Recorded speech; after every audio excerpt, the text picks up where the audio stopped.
Итак, привет, друзья! С вами печной мастер Александр Бушуев. Сегодня 6 мая 2018 года. Температура за бортом 7 градусов. Мы приехали в Лысую Горку. Начинаем класть банную печку с камином. Для начала мы отвешиваем трубу, перенесем размер вот сюда, построим нашу печку и будем строить камин. Если, по факту уже подрежем пол. Администратор попросил сделать, чтобы камин минимум выступал, но я не волшебник, я как бы тут размер ужать не могу, то есть пожелание, это как бы оно остается, как и по тем печам, отдельная конструкция камина, отдельная конструкция печи в одну трубу. То есть я предложил, можно на пол кирпича выиграть, но придется их также объединить, что в принципе их не устраивало, потому что очень жарко получается, греется кладка, аккумулирует тепло, и в комнате отдыха получается очень жарко. Поэтому все-таки решение есть такое, что нужно раздельно делать. Сейчас Андрюха доубирает, развешиваем гирлянды, наше освещение отвешаем, начнем подпиливать, начнем все делать. В общем, мы начинаем КВН, я же не Маслаков. В общем, мы начинаем кладку. Смотрите и наслаждайтесь. С этой стороны район топочки нам придется свешивать. И свешивать почти что на 3/4 получается. Вот примерно я рисочку поставил. Покуда нужно свешивать. Сейчас эту часть подниму и посмотрю, сколько нам надо будет еще камин вперед выставлять. Ну, что-то такое ощущение, что ничего не надо будет выставлять его, все нормально. Останется зазор пару сантиметров. Да, хватит. Трубу я отвешал, колышек вбил, край трубы.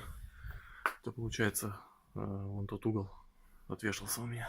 Так, вот я напускаю кирпич, расширяю свое пятно застройки. Вот у меня вот сомнение, то что вот эта перегородка из кирпича,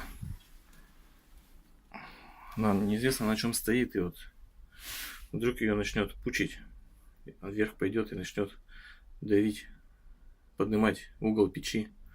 Поэтому я сейчас, скорее всего, этот кирпич уберу и буду здесь делать зазор большой. Напуск уже у меня составляет пол кирпича. И сейчас еще на ширину зазора буду выступ делать, сантиметра на 4. Сейчас будем ставить поддувальную дверку и прочистную, которая будет у нас подъемный канал чистить. Так, вот здесь уже высота получается 4 рядка, в принципе высоковато, но не знаю, тут выступы у нас, поэтому пришлось повыше делать. Прочистную дверку поставлю на ряд выше, потому что очень сильно будет греться пол.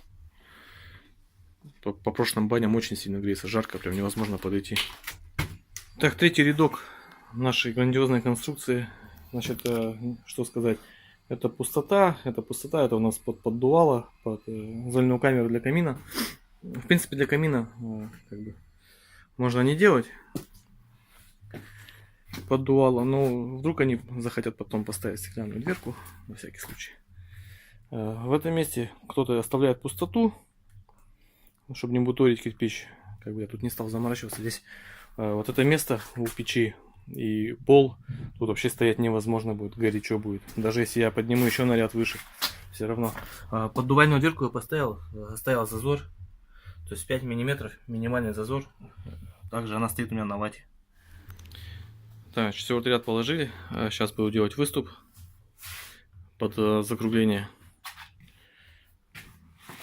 и закрывать пустоты. Значит, здесь у нас что? Здесь у нас сформировался канал нижний. Стоит поддувало, стоит прочистная дверка для подъемного канала. Итак, 5-й ряд мы положили. Сделана подготовочка для радиуса. Сейчас я буду заниматься подготовкой кирпича, резать, шлифовать на радиус. Значит, там 2 сантиметра, как обычно делаем. Прочистная дверка. Туда в колосник встает.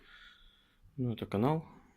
Андрюха тут готовит, значит, намывает яйца, кирпичи. То есть вот у нас на закругление кирпичик. Андрюха сейчас его помоет. Фасочки снимем.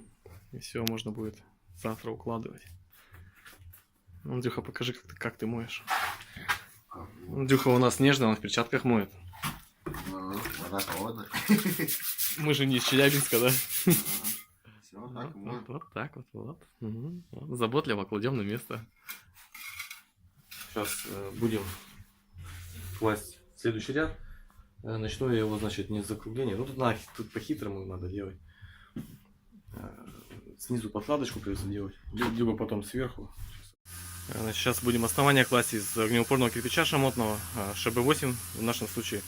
По периметру, значит, я проложил этот самый картон базальтовый, десяточку взял. В первой бане мы делали 5, во второй бане я делал 2 десятки, а тут я сразу взял 10. Вот. Здесь, как всегда, предлагал убрать много раз теплообменник, нахрен он им не нужен.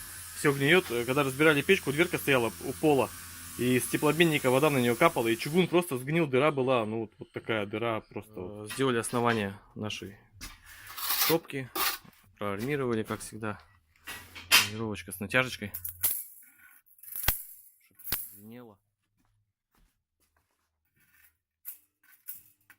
Эти сильно натягивать не стали, боковые. Сейчас начинаем делать радиусы. Я, значит, как сделаю? Под радиус положу вот эту вот пластинку и буду уравнять уже по вот этой кладке. Обычно, как бы, ну, вот часто я вижу, ну и раньше сам делал, что сначала клал радиус, ну, кирпичное ребро, потом уже сверху выравнивался с основным уровнем кладки. Ну, как бы это смотрится не очень красиво, какие-то вставки. Поэтому я, то есть, по всей части нижних кирпичей, ну, то есть под все кирпичи, которые пойдут на ребро, сделал пластиночки, вырезал. Пластиночки я сделал где-то по сантику по одному. Вот, минимальный слой раствора будет у меня там снизу. Итак, вот, значит, у нас подрезочка, это сантиметровая проставочка. Сделали мы с Андрюхой, не пожалели времени, убабахали. Вот, видно, ее не будет, все будет красиво. И сейчас, значит, у нас вот эти вот радиусные кирпичи, которые здесь пойдут сверху, да, они будут у нас вровень с основной кладкой станут. Ну, я так надеюсь. Да, кстати, забыл сказать, вот вся вот эта подрезка у меня получилась из 2 кирпичей. И еще вот этот кусочек я, ну, пришлось от половинки отрезать, там был какой-то у меня обрезанный, красный, бракованный. То есть вот цена вопроса у нас 2 кирпича всего, всей вот этой подрезочки. Ну что, доделали мы наш радиус. Много времени уходит. Ничего не поделаешь. Так, Андрюха, ну-ка уровень-то возьми, положи. Что там получилось? Нет у нас уровень-то, нет? Ну, ладно, клади сюда. Что у нас? Все ровненько. Да, уровень. Нет, а вон с теми. Вон. Нет. Вот так положи. Вот так? Но только не надо. Не. Уровень, да? Ну вот. Поэтому, собственно, вот эти да, вот как раз там проволока сядет в уровень. Подкладочки вот эти наши. Пластиночки, которые мы ставили.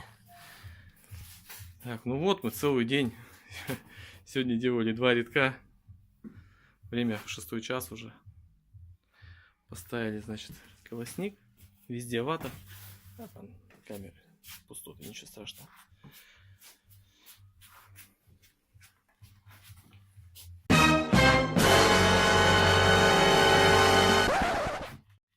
Так, значит, начали мы футировочки делать. Внутри у камина мы тоже выкладываем огнеупорным кирпичом. Перевязку я делаю с внешней кладкой вот такими связями, подвесами. Можно перфолентой, в принципе, делать. Ну, не знаю, насколько она будет жестко. На растяжение, конечно, она будет держать, а вот на сжатие, ну, как гармошка работать. Значит, банную печку, топку я подниму повыше и потом за раз все зафутирую, сделаю сразу. Так, это у нас подъемный канал, 3 рядка. И ставим рассечку. Каждый ряд армируем. Вот, к сожалению, вот из-за того, что они сразу нам не дали теплообменник, как и в прошлые разы, вот, дурацкая схема, также и не дают нержавейку для короба. Невозможно сделать нормальную натяжку, потому что эту половинку просто сразу начинает отрывать. В это место у нас, как и там, будет вставать перемыха. Делаем на шпильке, на 14, на одной. Две-то тут перебор будет. Вот, еще рядок сделали. Каждый рядочек армирую. Так, доделали 10-й ряд. Значит, у нас туда будет перемычка вставать. Вот такое вот усиление жесткое. Жесткое крепление дверки. На подвесах, на хороших, на толстых. По 2 точки фиксации каждого подвеса. Угу. То есть здесь у меня тоже все. Каждый ряд. Здесь прокладочка у нас обездвиживающая. Все как бы с 2 сторон. Все четенько должно быть, чтобы ничего при нагреве не толкало стеночки. 14 ряд. Вот этот 15. В этом рядке я буду перекрываться. Камин перекрывать. Перекрывать буду вот этим самодельным каким-то там профилем, которому уже... В общем, который из прошлой печки, которому 10 лет. Да. Но это вы уже поняли, что такое. Это наша будущая перемычка. Печка у меня без изменений. Как осталось, так и есть. То есть сейчас я... нужно просто понять мне, как перемычка встанет. Чтобы вставить ставыши там и заармироваться слой. Ряд. И потом еще один ряд положить и поставить перемычку уже на место. Перекрыл портал 2 рядками. Значит, здесь нужно будет сейчас тоже перемычку делать. Итого у меня в данной печи с камином будет 3 перемычки. Одна встанет за камином, одна над дверкой, и потом перекроет нашу печку перемычка. Большая. То есть перфоратор подготовил. Взял вчера в Леруа несколько буров, сверлил по бетону. Буду сейчас анализировать, какие лучше, какие хуже. Все подготовил. Сейчас начнется процесс сверловочки. Итак, то есть все готово к изготовлению перемычки. То есть я перемычку собираю, выставляю в уровень первый кирпич и гоню его. То есть кто как собирает, я не знаю. То есть сделал я пропил под гайки, под шайбу под гайки. Буду затягивать по 2 гайки с каждой стороны. Сразу скажу, шпильки у меня люруашные. А что такое люруа? Люруа это правильно, это г***. Ребятки, это г***ще. По-хорошему нужно, значит, брать арматуру какую-нибудь, ну или пруток. Нормальный пруток из российского металла, стали. Нарезать резьбу и делать нормальную перемычку. А эти, они слабые, могут лопнуть. Ну, не знаю, вот год простояли в прошлой бане. В тех в 2, то есть в первой, в третьей, как бы, не провиса, ничего нету, все нормально. Пришло время устанавливать нашу перемычку.